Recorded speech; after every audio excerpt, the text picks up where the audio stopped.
Brian Daboll has a very strong personality on the sidelines. He's a very well-respected offensive mind. I believe one of the only coaches in the NFL you can call him a quarterback guru. I don't know what happened with him and Wink Martindale. It looks like two personalities clashed in the locker room multiple times. Last year, he took all the credit. Brian Daboll took all the credit to the offense. What this team is going to go into in the offseason is it's Daniel Jones or bust. Daniel Jones has one more year left on the contract, the 4-year contract where they can opt out after his second year. And Daniel Jones has no weapons. And Joe Schoen has a lot to be blamed for when it comes to that. Joe Schoen has had 2 drafts with the New York Giants. They've added some young wide receivers. It hasn't worked. Why haven't you brought in a veteran? Why haven't you drafted a good fit to your offense? This year, there are good wide receivers. And Neighbors, Odunze, Coleman, all these guys could be available at number 6 for the New York Giants. But there's a lot that the Giants need to do this offseason that's going to help this team move forward in an NFC East that there's a lot of questions. Brian Daboll has to look himself in the mirror and realize that he has a lot to blame for this team's mismanagement when it comes to offense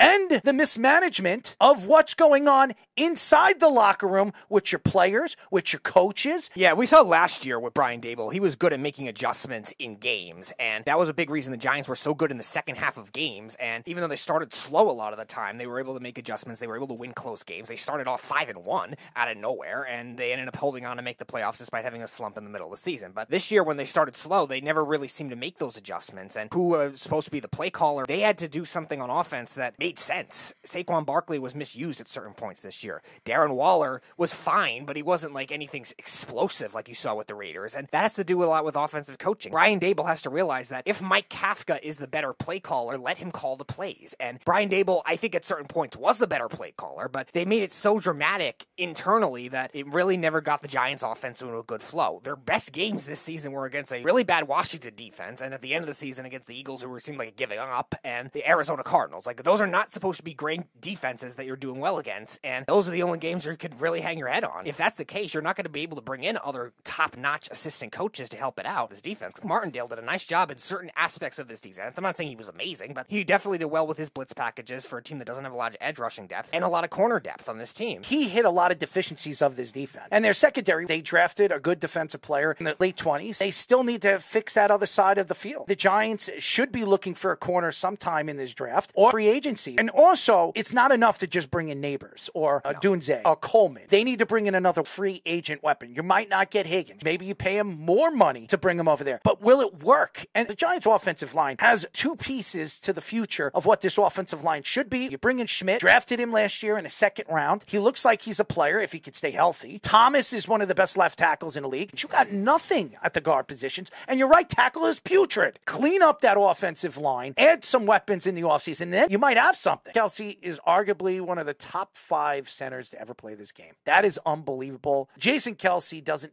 need to prove anything. He's won a Super Bowl. He broke that drought for the Eagles, that horrible suit that he wears and he wanted to wear it again. I think Jason Kelce stands for one thing, and he stands for he wants to be great. Every time he steps on that field, he wants to prove greatness. And that says a lot about him. It says a lot about his family life and how much he loves his children and what he had to give up to be the best at his position. And it says a lot about him. Look what they're doing right now with New Heights, that podcast. It's the best podcast on Apple Podcasts. They're going to do big things with that moving forward. Whenever Travis decides to retire, this podcast could turn into a network conglomerate, could take over a network. They're fantastic. They got great personalities. I think both guys stand for a lot. Their mother and father raised them very, very well. It's sad to see Jason Kelce go. How could you not like a person that stands for what he stands for?